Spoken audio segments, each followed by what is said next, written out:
ራስ ብትወርድ ይሻላል። እስከመች ነው እንደዚህ የምትቀጥለው? እንግዲህ ይሄንን ጉድ እንግዲህ ትላንትና የተለቀቀውን ቪዲዮ አይታችኋል ብዬ አስባለሁ። እኔ አይቼዋለሁ። በጣም የሚያሳዝን፣ በጣም የሚያስፈራ፣ የሚያሳፍር ቪዲዮ ነው የተለቀቀው እና አብርሽ በራሱ ፍላጎት ሚጫውን ማርቆ ወደ ቤቱ ተመልሰዋል ይላሉ። እሱ ደግሞ እንደዛ አይነት ነገር እንደሚያደርግ እርግጠኛ ነን፣ ሁላችንም እናውቃለን።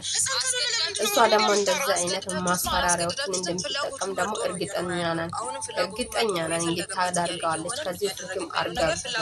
ሁላችንም ላይ ሙከራ አድርጋለች፣ ለመሸወድ፣ ለማታለል፣ ወሬ በማቀባበል እና አሰላሙ አለይኩም ወራህመቱላሂ ወበረካቱ።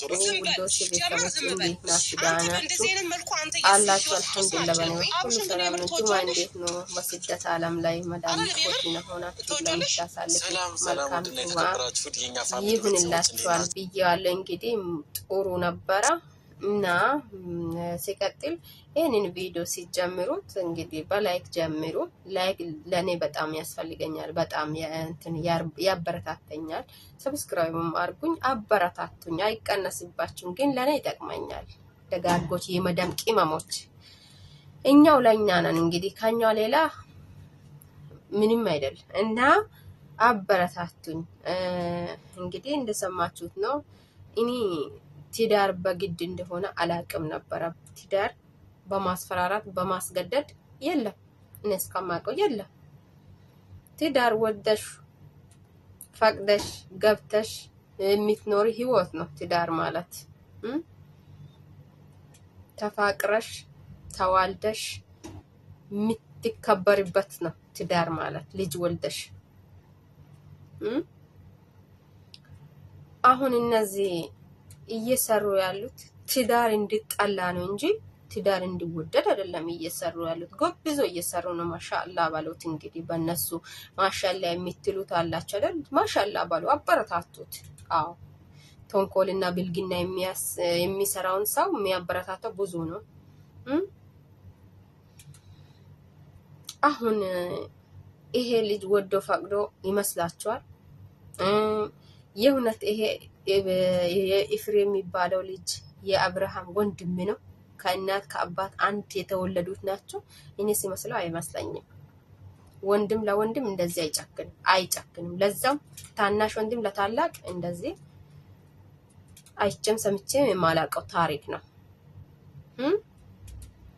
ይሄ ልጅ የሆነ ነገር ቢሆን ቢሞት የሆነ ነገር አላ ያምጣው እንጂ ቢታነቅ ማንን ነው የሚጎዳው? እናትን፣ አባትን፣ ቤተሰቡን ነው የሚጎዳው። ሌላ ሰው እንኳን አንድ ቤት አንድ ይመጣል። ግን አብርሃም ቦታ ላይ ሌላ ሰው ብትተካ አይተካም።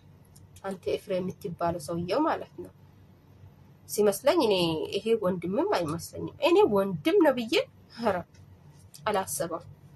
ለምን ከሚያደርገው ነገሮች አንጻር ነው እኔ እንደዛ የሚለው። እሺ ሩታም ብትሆኚ ልጄ ልጄ ልጄ እያልሽ በልጅሽ አትነግጂ። ሲጀመር ልጃችሁ በመሀላችሁ የመጣ በግድ ነው፣ ወዶ ፈቅዶ አይደለም ልጅ በዚህ ምድር ላይ የሚመጣው። ግን እናንተ እንደዛም ልጅ ያመጣችሁት በግድ ነው፣ በተንኮል ነው።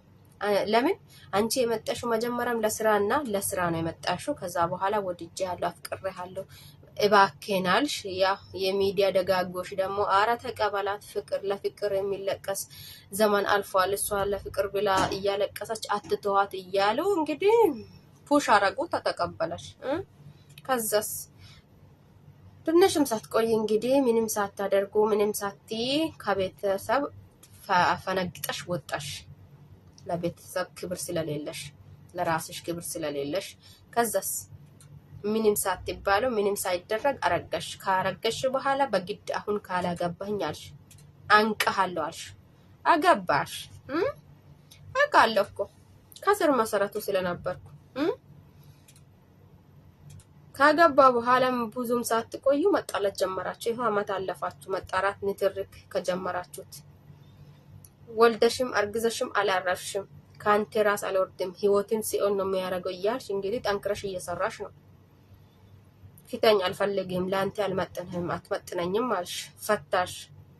ከፈተሹ በኋላ ከፈተሹ ባልሽ ምንድን ነው የምትፈልጊው? እኔ አልፈለግህም ብዬ ከፈተውት ባልን እሱ በሚቀናው መንገድ ልጅን ማሳደግ አትሞክራለሁ እንጂ እሱን ልመና ላይ ስራ አጣው። እሺ አሁን እሱ ወዶ ፈቅዶ ነው ወደ ቤትሽ የተመለሰው? አይደለም አይደለም። እናንተ እየሰራችሁት እየዛታችሁበት የነበራችሁት ነገር ምንድነው? ወደ ቤቱ እንደሚመለስ እናንተን ጠንክራችሁ ሰርታችሁ ወደ ቤቱ እንደምትመልሱ ነው። ትላንትና እንግዲህ ያ ወዶ ፈቅዶ ነው ወደ ቤቱ የተመለሰ። ሩታን መጥቶ መቼም አይመርጣትም ሩታን ማለት ነው። ወንድ ልጅ ክብር ነው ከምንም በላይ የሚያስቀድመው። ክብር የማትሰጠውን ሴት ጭራሽ አይፈልግም። ጭራሽ ነው እንኳን ለአዳር ለውሎም አይፈልጋት። መጀመሪያም የነበረችው እሷ በግድና አስገድዳ ስለሆነ ነው እንጂ እሱ ጭራሽ። አሁንስ ወይም የራቁት ቪዲዮ ይዛችሁ ነው ወይም በመርፌ አደንዝዛችሁት መተት አድርጋችሁበት ነው ወይም በሄርሜላ አስፈራርታችሁት ነው እንጂ ልጁ ወዶ ፈቅዶ ጭራሽ አያደርገውም ነው የምለው። አያደርገውም። ወንድ ልጅ ከምንም በላይ መከበር ስለሚፈልግ አውቃለሁ። ግን ሚዲያ ላይ እንደዛ ቆሻሻ አይነት ነገር የሚሰሩትን የሚታበረታቱ ሰዎች ልክ እንደሷ ናቸው። ለትዳር ክብር የሌላችሁ፣ ለቤተሰብ ለራሳችሁ ክብር የሌላችሁ ናቸው። አስረግጬ ልንገራችሁ። ቅድማ ክብር ይበልጣል። ከምንም በላይ ክብር ይበልጣል። ክብርን አስረግጬ ክብርን ጥዬ ተረግጬ የሚያመጣው ገንዘብ በአፍንጫ ይውጣ። እሷ አሁንም በልጇም እየነገደች ከቀድሞ ባሏም እንግዲህ እያስፈራረች ስራውን እየሰራች ነው። ስራዋና ስራ ነው። የገንዘብ ጥም ነው ያለባት እንግዲህ እሷ እና እንዳያችሁት ከሆነ ትላንትናም ብዙ ትወጂዋለሽ፣ ታፈቅረዋለሽ፣ ይህንን ልጅ ለፍቅር ብለሽ ነው ወስን እንደምታደርጊ ብላ ስትጠይቃት ምንድን ነው ያለችው? የማይጠየቅ ነገር አትጠይቅ፣ እንደዛ ይባላል። የቀድሞ ባልሽ ታላቅ እህት ናት። ታላቅ ይከበራል በሀገራችን። ግን እሷ ሲጀመር ክብር የሌለው እንዴት ነው? ክብር ለራሱ ክብር የሌለው ለሰው ክብር እንዴት ነው የሚሰጠው ነው? እኔ ግራ ገባኝ። ለራሴ አውርቼ ደግሞ እንደገና እንትን እያልኩ ነው።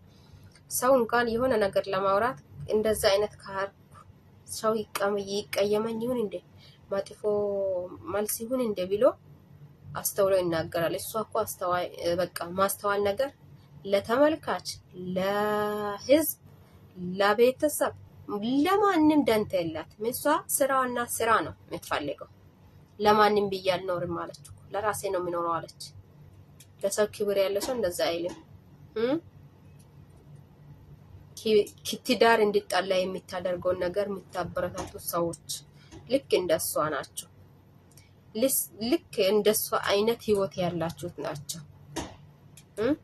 ይሄ ልጅ የሆነ ነገር ቢሞት የሚጎዱት ቤተሰብና ቤተሰብ ነው። የሚዲያ ሰውም አይጎድም። አንዱ ቢሄድ አንዱ ይመጣል። ምንም አይቀነስባቸው። ስለዚህ እኛ ያየነውን ሀቁ ነው እንጂ እውነት ነው እንጂ ማውራት ያለብን እውነቱን ውሸት አድርገን ውሸቱን እውነት እያደረግን ማውራት ለኛም ነግበን ነገ ላይ ለኛም ዞሮ ስለሚደርስ ማስተዋላችንን እንግዲህ አላህ ይስጣል። እኔ ዛሬ በጣም ነው ያሳዘነኝ። በጣም ልጁ ማለት ነው ሁሌም እንዳሳዘነኝ ነው። ግን በሴት ልጅ መገፋት ወንድ ልጅ እንዴ እኔ ብቻ አላቅም። እነዚህ ሰዎች ምን እንደሚያስተምሩን አልገባኝም። ግራ ገብቶኛል። እንደውም ሄርሜላ ከነዚህ መሀል ውስጥ ብትወጪ ነው የሚሻልሽ። ራስሽ ነሽ የምትጎጂ። እነዚህ ሰዎች ተላምደዋል ከተንኮል ጋር እንግዲህ ያው ከጸብ ጋር ከበቀል ጋር ተላምደዋል። ብትወጪ ራስሽን የምታስመልጪ ነው የሚሻልሽ። እንደዛ ነው። አበረታቱኝ።